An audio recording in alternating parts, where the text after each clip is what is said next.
মই এনেকুৱা এটা ছফ্টৱেৰৰ বিষয়ে ক'ম যিটো ছফ্টৱেৰ আপোনালোকৰ মোবাইলত থকাটো অতি দৰকাৰী।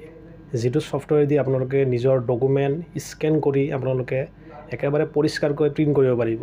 আপোনালোকে Aadhaar card, PAN card, bank passbook যিকোনো ডকুমেণ্ট আপোনালোকে যদি মোবাইল দি ফটো মাৰি আনে, ফটোটো ক্লিয়াৰ নহয়, ক'লা হয় আৰু আপোনালোকে প্ৰিণ্ট কৰাৰ পিছত একেবাৰে বেয়া হয়। কিন্তু এই ছফ্টৱেৰটো দি আপোনালোকে স্কেন কৰি নিজৰ মোবাইলত ৰাখিব পাৰিব, PDF কৰিও ৰাখিব পাৰিব আৰু যেতিয়া প্ৰিণ্ট কৰিব আপোনালোকৰ পিকচাৰ একেবাৰে ক্লিয়াৰ হৈ যাব। আপোনালোকৰ প্ৰিণ্ট কৰিলে একেবাৰে আপোনালোকে আপলোড কৰিব পাৰিব প্ৰিণ্ট কৰিও, আৰু ক'ৰবাত যদি PDF বনাই কিনে আপুনি পঠাবও পাৰিব। যিকোনো কাম আপোনালোকে এই ছফ্টৱেৰটো কৰিব পাৰিব আৰু আপোনালোকৰ মোবাইলত এই ছফ্টৱেৰটো আপোনালোকে ইনষ্টল কৰি ল'ব।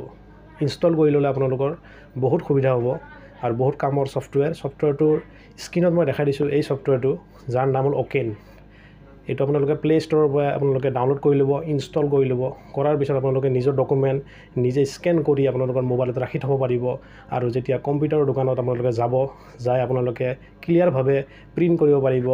সময় নালাগে, কেৱল দিলেই প্ৰিণ্ট কৰি দিব। নহ'লে আপোনালোকে মোবাইল দি মাৰি লৈ গ'লে ব্লেক হয়, তাতে ব্ৰাইটনেছ বা কণ্ট্ৰাষ্ট যি বাঢ়ালেও আপোনালোকৰ পিকচাৰটো ক্লিয়াৰ নহয়। সেইকাৰণে আপোনালোকে এই ছফ্টৱেৰটো অ'কেন বোলা এপ্লিকেশ্যনটো মোবাইলত ইনষ্টল কৰি ল'ব।